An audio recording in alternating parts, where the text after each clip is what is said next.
भी हथियारों की होड़ लगी है। मालूम है किस लिए? कि अमन चैन की स्थापना हो। लेकिन इन्हें कौन समझाए? मैं पुलक सागर कहता हूं कि विश्व में अमन चैन जब भी आएगा, आज नहीं तो कल, कल नहीं तो परसों, सारी दुनिया को महावीर के झंडे के नीचे आना ही पड़ेगा, महावीर के सिद्धांतों को अपनाना ही पड़ेगा, महावीर के उपदेशों को स्वीकार करना पड़ेगा। यदि चाइना सोच ले जियो और जीने दो, पाकिस्तान सोच ले जियो और जीने दो, भारत सोच ले जियो और जीने दो, तो क्या करोगे हथियारों का मेरे भाई? क्या करोगे इन शस्त्रों का? क्या करेगा आदमी शक्ति संपन्न होकर के? जियो और जीने दो। जैन कुल में पैदा होके इन शब्द की महिमा नहीं समझ में आई। बहुत बड़ी ताकत है।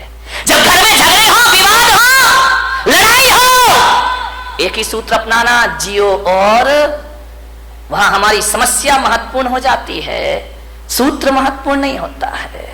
सूत्र को महत्वपूर्ण कर लो, रातों रात घर के झगड़े समाप्त हो जाएंगे मेरे भाई। समाज में विवाद हो जाए, भाई भाई में विवाद हो जाए, परिवार में झगड़े हो जाए, कोई कितनी भी बड़ी गलती कर दे, कितना भी बड़ा अपराध कर दे, आदमी एक सूत्र जुबान पर ले आए, जियो और जीने। क्या अपराधियों को जीने का हक नहीं है इस धरती पर? उन्हें भी जीने का हक है मेरे भाई। पापियों को भी जीने का हक है।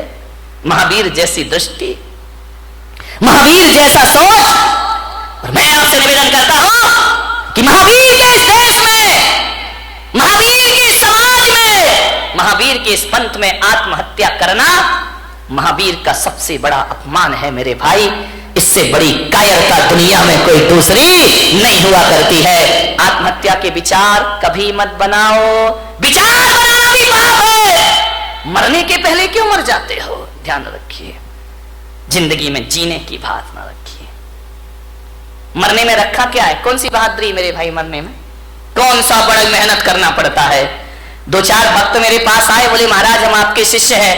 तो मैंने कहा अच्छी बात है भाई, क्या करें? बोले हम आपके भक्त हैं। तो मैंने कहा ठीक है। बोले आप आदेश करो। मैंने कहा क्या आदेश करूं? बोले जो आप कहोगे वो काम हो जाएगा। मैंने कहा तू मेरा शिष्य बन के क्या करेगा? बोले आपके लिए अपनी जान दे दूंगा, सब कुछ अर्पित है आपके लिए, तन अर्पित है, मन अर्पित है, जीवन अर्पित है। मैंने कहा जीवन नहीं चाहिए मुझे, तन नहीं चाहिए मुझे, मन नहीं चाहिए मुझे।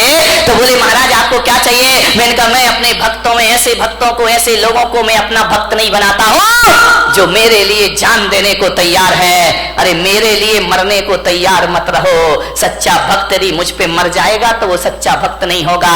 अरे महावीर भगवान को मरने वालों की जरूरत नहीं, महावीर भगवान को तो जीने वालों की जरूरत हुआ करती है। धर्म के नाम पर जियो मेरे भाई, धर्म के नाम पर मरो मत। महावीर ने नहीं कहा कि धर्म के नाम पर मरना, महावीर ने तो कहा धर्म के नाम पर जीना। मरना कोई बहादुरी का काम नहीं है, 2-5 मिनट का काम है। एक फंदा लगाया, आंखें बंद की, 2 मिनट में जिंदगी खत्म। एक बंदूक लगाई, जिंदगी खत्म। गला घोट लिया, जिंदगी खत्म। मरना कौन सी बहादुरी है? मरने में टाइम कितना लगता है? 1 मिनट, 2 मिनट, 5 मिनट। मिट्टी का तेल डाला, आग लगाई, मर गए। ये कोई बहुत बहादुरी का काम नहीं है। मरने में 2 मिनट लगते हैं, मगर जीने में 100 साल की जिंदगी लग जाया करती है मेरे भाई। जीना बहादुरों का काम हुआ करता है, संघर्षों में जूझना बहादुरों का काम हुआ करता है, विपरीत परिस्थितियों में जीना ये बहादुरों का काम हुआ करता है। ध्यान रखिए मान्यवर, मुझे याद आ रहा है वह व्यक्तित्व जिसने कई बार हार मानने के बाद भी जिंदगी से हार नहीं मानी। ध्यान रखिए, इतने जल्दी जिंदगी से हार जाते हो, आत्महत्या कर लेते हो? नहीं मान्यवर, आपसे मेरा निवेदन है, जिन लोगों ने आत्महत्या की है ना, कभी उनकी कब्रों पे जाके पूछना, कभी उनकी चिताओं में जाके पूछना, जो मर गए हैं उनसे पूछना कि बताओ मेरे भाई तुम्हें कैसा लग रहा है। यदि सुन सको, तुम्हारे कान में ताकत होगी तो भीतर से आवाज आएगी कि जो गलती मैंने कर ली है, ऐ भले मानस, ये गलती तू अपनी जिंदगी में दोबारा कभी मत करना। अपनी जिंदगी को पूरी तरह से जीना, भाव हिंसा मत करना, आत्महत्या के भाव मत बनाना। महिलाओं से खासकर निवेदन है, सबसे ज्यादा आत्महत्याएं महिलाएं किया करती हैं। सहन शक्ति से बाहर हो जाता है। आत्महत्या के भाव मत बना। ये तो बात बात पे बनाती हैं आत्महत्या के भाव। पति ने काम नहीं सुना, सुनो जी तुमने ये नहीं किया, मैं मर जाऊंगी। अरे उसने काम नहीं किया, तुम मर जाओगी, सड़े से काम में मर जाओगी। मरो मत। भगवान महावीर कहते कि मरने के भाव यदि बना लिए, एक बात ध्यान रखना, एक द्रव्य हिंसा होती है, एक भाव हिंसा होती है। यदि आपने भाव बना लिए तो जैन आगम कहता है कि जिस समय आप कह रहे हो मैं मर जाऊंगी या मैं मर जाऊंगा, उस समय यदि आयु कर्म का बंद हो जाए, फिर आप मरे या ना मरे, आपकी दुर्गति जरूर होने वाली है। कोई बचाने वाला नहीं है। फिर मरो या ना मरो, ऐसे भाव बना लिए और आयु कर्म का बंद हो गया तो नरक गति के पात्र बना करती हो। ध्यान रखिए, नरक जाने का द्वार खुल जाता है। अपनी हिंसा सबसे बड़ा पाप है। आत्महत्या के भाव से आयु का बंद हो जाए तो नरक मिला करता है। अति संक्लेश भाव ते मरो, घोर शुभ्र सागर में पड़ो। नरकों की जिंदगी हो जाएगी। क्या सोचते हो कि मरने के बाद समस्याओं का अंत हो जाएगा? अरे मेरे भाई, आत्महत्या तो खुद एक समस्या हुआ करती है। आत्महत्या से समस्याओं का अंत नहीं हुआ करता है, जीवन का अंत नहीं हुआ करता है। चिताओं के बाद एक जिंदगी फिर जीना है, हमें ध्यान रखिए। से कायरता है, ये ध्यान रखिए। मान्यवर, जितने भी कष्ट आ जाए ना हमारे जीवन में, तो भगवान से मत कहना मेरे कष्ट दूर करो। भगवान से कहना भगवान और जितने कष्ट आना है आ जाए मेरे जीवन में, क्योंकि अभी मैं मनुष्य गति में हूं, मैं हर कष्टों को सहने की ताकत रखता हूं। सारे कष्ट इसी जन्म में आ जाएं तो अगला जन्म मेरा आनंद में बदल जाएगा, पुण्य में बदल जाएगा, मेरा कल्याण हो जाए। मरने के भाव मत बनाइए। हाँ, ये बात अलग है, ये धमकियां बहुत देती है भाई कि मैं मर जाऊंगी, मैं मर जाऊंगी, पति भी कहता है यार मरना है तो जल्दी कर दो। 20 साल से तो सुन रहा हूं ना, आज मर रही ना कल मर रही है, जल्दी मरे तो हम दूसरे की व्यवस्था करें। अब तुम ऐसी एज में जाके मरो ना, तुम अपनी रहो ना मैं किसी का हो पाऊं, ऐसे मर के भी क्या करूंगा। विचार करें, मत बनाइए ऐसे भाव। हाँ, धमकी तो देना, बिना धमकी के महिलाओं ये सुधरने वाले भी नहीं है। बिना धमकी के तुम्हारा काम भी नहीं होता। धमकियां दो, जरूर दो। आज से इस पंडाल से एक संकल्प लेकर जाओ, यदि तुम्हारा काम ना सुने तो धमकी दो।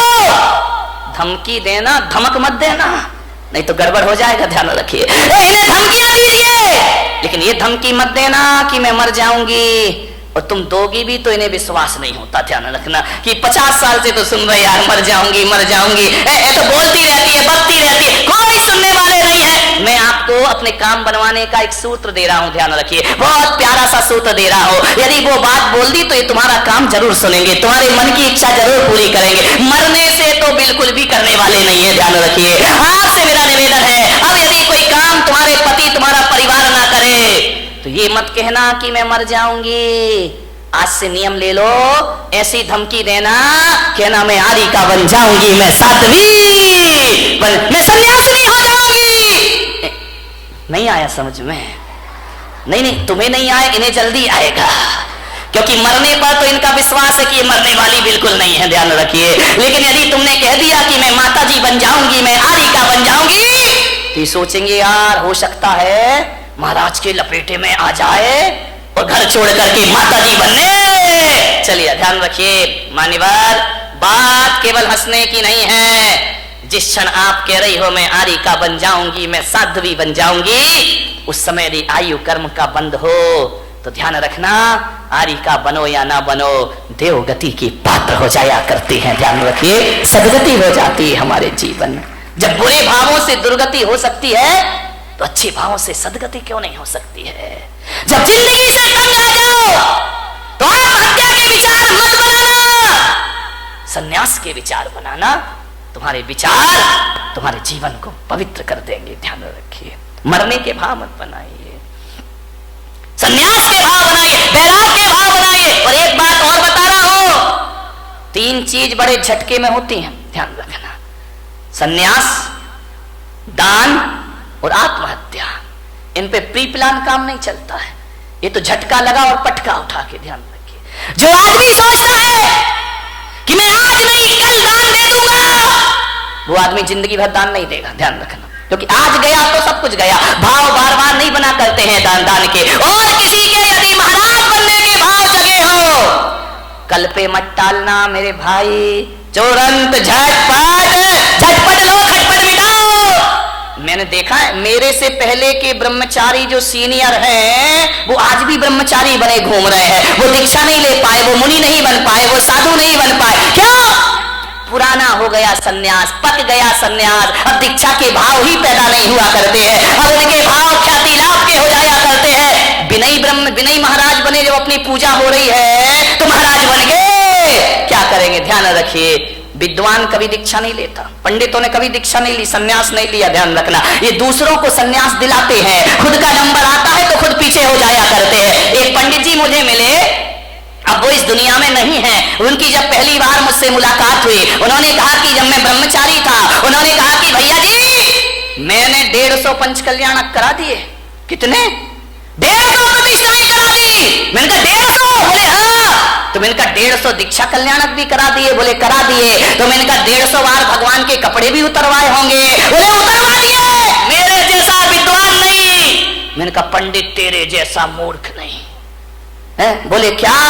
मैंने कहा 150 बार भगवान के कपड़े उतरवाए, तुझे अपने उतारने की एक बार भी सुध नहीं आई? और मैंने कहा पंडित मैंने एक भी प्रतिष्ठा नहीं कराई, लेकिन एक बार देखी और मेरे कपड़े अपने आप उतर जाया करते हैं। विचार करिए, सोच विचार नहीं। आचार्य विद्यासागर जी महाराज, उनकी दीक्षा हुई। महाराज अजमेर में थे, नई नई दीक्षार्थी थे, नई नई दीक्षा हुई थी। बड़ा प्यारा प्रसंग है उनका।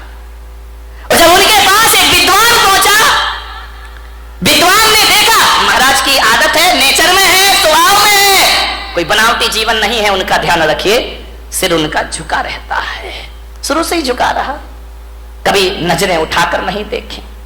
पंडित गए, विद्वान गए, पोथी पत्रा लेकर, महाराज महाराज कुछ नहीं बोले। क्या बोले? हमारे जैसे हो तो बात भी कर ले, वो तो बोलते नहीं। गए, बोले महाराज, उस समय नए नए दीक्षार्थी थी, नई नई दीक्षा हुई थी, 23-24 साल के रहे होंगे महाराज। उन्होंने कहा कि महाराज नंगे हो गए, कपड़े उतार दिए, कुछ शास्त्र मास्त्र पढ़े हैं कि ऐसा ही आगम पढ़ा है? महाराज कुछ नहीं बोले। अरे समय साल पढ़ा है? महाराज कुछ नहीं बोले। बोले बस कपड़े उतार के बैठ गए, रोटियां मिल रही हैं समाज की, आराम से जय जयकार, ख्याति लाभ। समय सार पढ़ाया आपने? जब 3 बार उसने बोला तो महाराज ने कहा अब तो जवाब देना जरूरी, अब बहुत ज्यादा पानी सर से ऊपर हो रहा है। उन्होंने कहा बोलो पंडित जी, क्या बोलना चाहते हो, क्या पूछना चाहते हो? उन्होंने कहा समय सार पढ़ा है। महाराज ने कहा तुमने पढ़ा है? बोले हाँ। बोले कितनी बार? बोले 108 बार। बोले 108 बार समय सार पढ़ लिया? बोले पढ़ लिया। आचार्य से पूछा आपने पढ़ा है? महाराज ने कहा पंडित जी हमने तो 108 बार नहीं पढ़ा है, हमने एक बार पढ़ा और कपड़े उतर गए, और तुम 108 बार पढ़ रहे हो, आज तक कपड़े उतारने की सुध नहीं है, आज तक संन्यास की बात नहीं आ रही। क्या पढ़ा है तुमने? हमने एक बार पढ़ा और जिंदगी बदल गई। तुम जिंदगी भर पढ़ते हो, तुम्हारे जीवन में कोई परिवर्तन नहीं हुआ करता है। ध्यान रखिए।